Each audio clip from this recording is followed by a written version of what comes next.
All right, guys. Today we are gonna be reacting to a awesome German words, which we use in English. Let's jump in. German language is so awesome.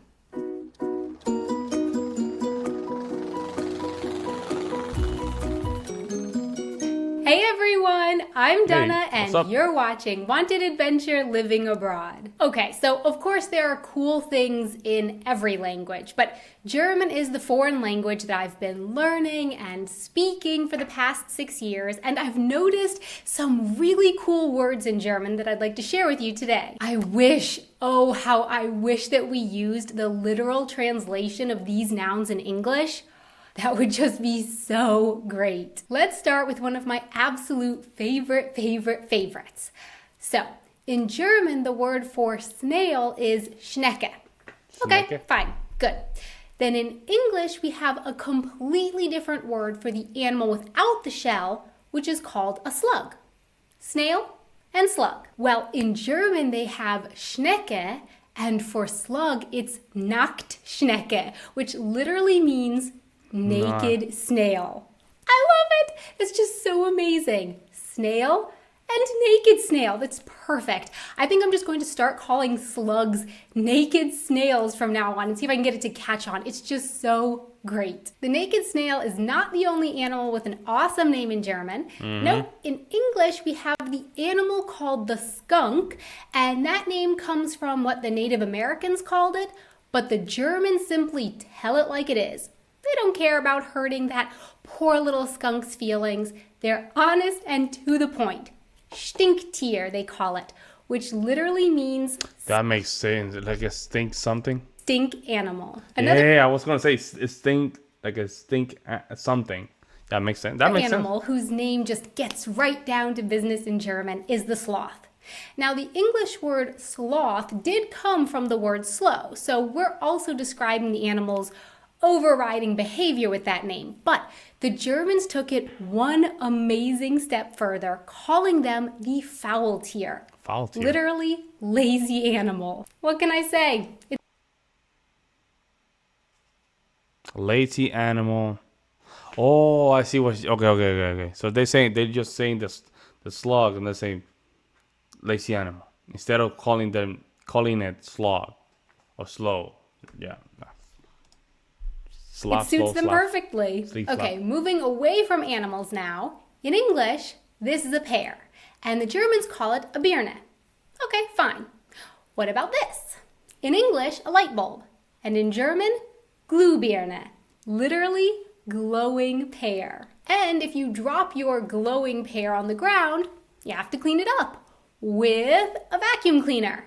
Vacuum cleaner is actually a pretty descriptive word for the thing. Now that I think about it, it means vacuum cleaner. Vacuum cleaner.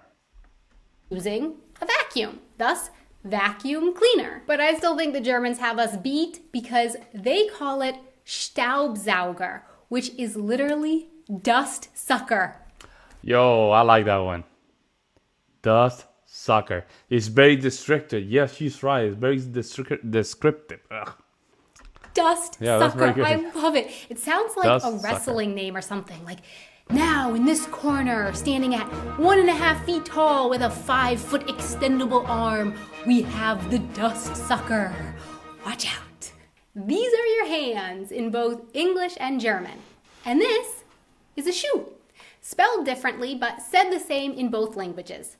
But while in English we have a third totally different word for this, a glove. Yeah. In German, it is a Handschuh, a hand shoe, Handschuh. But I kind of think the Germans screwed up here because, I don't know, it really seems more like a hand sock to me.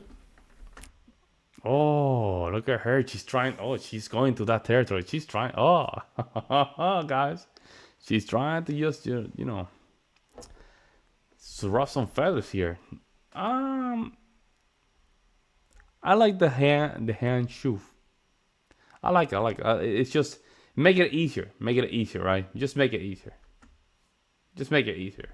You already have a shoes. I'm sorry, guys. You already have some shoes. Just connect everything. What happened here? I'm sorry, guys. Just my There you go. I'm just saying. And lastly, a two-parter here. In English, this is called an escalator. Escalator, it or came stairs. from the word escalade, which means to climb a wall, and followed the pattern of the word elevator. So that's why you have elevator and escalator. But in German, an escalator is called Rolltreppe, which means like rolling stairs. And that's pretty cool and all. But I just love the German word for elevator. Rolling stepper. Rolling stepper. Even more. Aufzug. Aufzug. Literally up train. Amazing. So my question for you is, give me some more. What are some more cool words in German or any other language out there in the world? Please let me know in the comments below. Thanks so much for watching. Please don't forget to subscribe and hit that like button, and for more behind the scenes. Damn, man, I just ended up confused. Yeah, I have to agree with her on this regard. Germans tend to be very descriptive when it comes down to their language. Very descriptive. I noticed that the English language, they're trying to sort of like make it in a way that is more symbolic description rather than describing the action in itself. For example, what was the example of the animal, the stink animal? Like, that should be clever, right? The stink animal. Instead of calling it a skunk, it's a stink animal.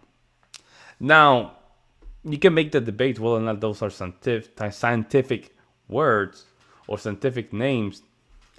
I don't think the German language has time for that. They just like to describe things right how it is and how they see it. Does that make sense? And I think, and we reacted to some of those long names, right? And I think the reason they have those long names is because they simply like to just describe the action by the action itself. That's why you have very long name, because they just wanted to make sure that that long name can describe that action that you want to name. Instead of just calling it something weird that you have to go and find out that name or that weird thing in the dictionary. You see what I'm saying? Instead of doing that, the German language is saying, no, we're not doing that. We're just going to name it how we see it. You see? We're just going to name it how we see it. And I think that's why the German language is very effective. But let me know what you guys think in the comment section below. Guys, like always, I'll see you next one. I'm out.